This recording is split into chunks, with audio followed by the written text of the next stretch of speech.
The great Zen master Suzuki Roshi once said, "Why do we suffer? Why do human beings suffer in this world? It's because 99% of our time we spend trying to enhance, to protect, preserve, expand our self, our personal separate self. And there isn't one. So I guess we could say Zen practice is, in one way, seeking the self or seeking what we actually are. Since the Buddha's main teaching was that there actually is no separate self, then what are we? If we're not this separate entity that we've been conditioned all our lives, especially in our culture, to believe that we are, then what are we in reality?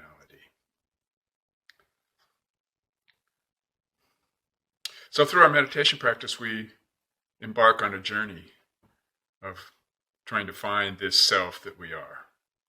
And we learn pretty quickly that we can't really find it through our thoughts. We don't really find a definite entity when we look inside. So we start the search, but we have this deep sense that there's a self in here behind our eyes. There's some sort of personal self here that somehow runs our lives. So we start looking within. But when we look within, what do we find? Well, there's feelings, there's thoughts, there's sounds,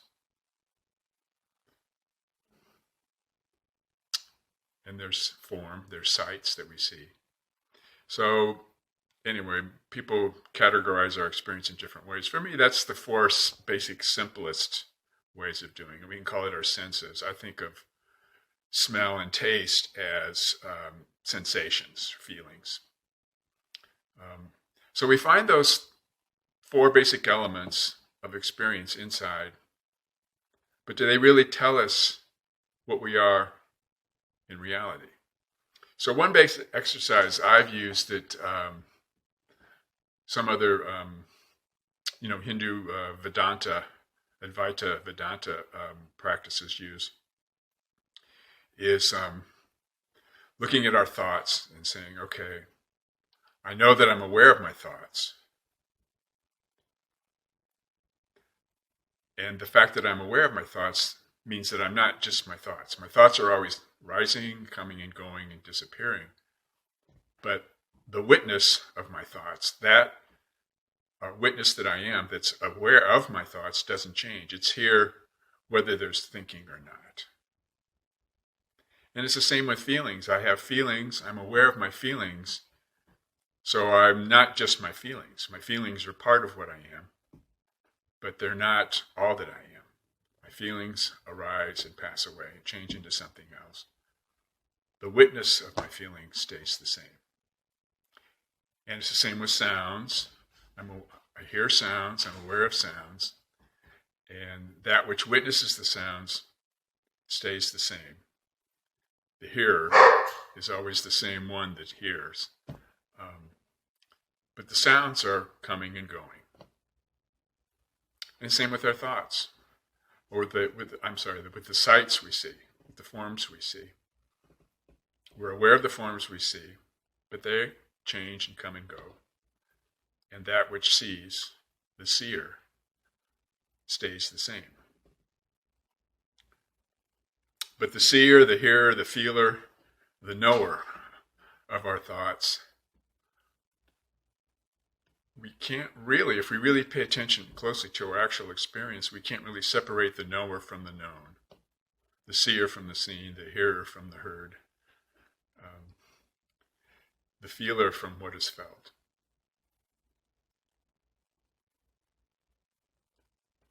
So what is this actual separate self? The witness of our experience. What is this witness presence?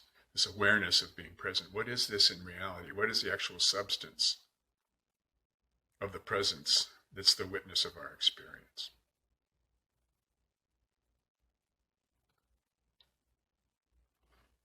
Well, I thought of a couple of ways we could approach it to explore our experience of being of being a separate self. One is if you think of a piece of paper with a hole in the middle. So you've got the piece of paper and there's a hole in the middle, and it looks like the hole is in the center of the paper. In other words, that the hole is part of the paper and is defined and limited by the paper. But if we bring it closer and look inside, look at it more closely, we'll see that actually the hole is just empty space. And in fact, the whole is like kind of a snapshot of the infinite space around it. So in the same way, if we look at our body, at first we think we see there's a self inside the body, but if we get closer and look inside, let our attention fall back onto our attention itself, just the awareness of being present itself. So we don't try to focus on it, on our experience specifically, but we just stay with what we're actually present to. We notice that there are no objective qualities there, other than, the thoughts we have, the feelings and sights and sounds we experience. There is no real actual self there. In fact, the self that we experience, the presence we experience, is just this empty space. It's just like the space of this room. Is there really any separation between the space in this room and the space that we are? The walls are just a sight or just a scene that we observe, but there's no actual presence there that's separate from the consciousness of being here, the presence of being aware. So just like the hole in the piece of paper appears to be defined by and limited by the paper, but when we look more closely, we realize that it's not at all. It's totally just the space of the room. It's the space of infinite awareness or whatever, No metaphor is perfect, but you get a sense of like, there is no definition to that hole in the paper other than space itself. So it's the same thing. This imaginary self we have inside, we think, we're defined by the body and limited by the body, but actually, no, it's the other way around. The body is just an appearance, like the paper is just an appearance in infinite space. Our body is also just an appearance in infinite space. And we're so conditioned to thinking, because our body's following us around. Everywhere we go, there it is, here it is, we're sleeping, except when we're asleep, we lose sight of it, or our awareness of it. But we think, since it's always with it, it must be what we are. We must be limited and defined by this body that we have. This ourself that we think we are is defined and limited by this body. But in actuality, it's the other way around. It's just an appearance. Our body is an appearance in the awareness that we actually are.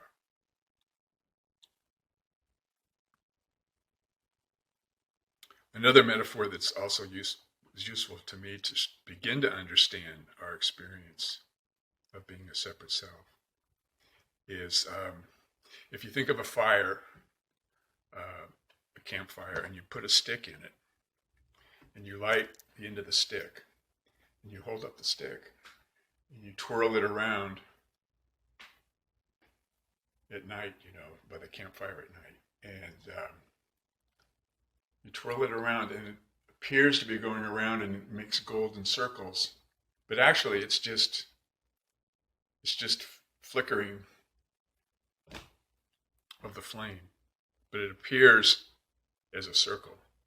So our experience is moving so fast. We're going through this sensory experience, feelings, thoughts, sounds, and sights so quickly that we get this illusion of a continual self that looks like a circle. The circle, we imagine, is a thing as we see it in the fire. But there actually is no circle. There's just flickers of the flame moving quickly. So actually, all we are is this experience flickering by. Sometimes I call it feeling sparks because it's alive and it's moving too quickly for us to really comprehend it in our normal state of consciousness. But through meditation, we begin to let our attention fall back, not trying to focus on it. We don't try to focus on the circle or the paper. We just focus on what is actually present. Focus on our breath or whatever.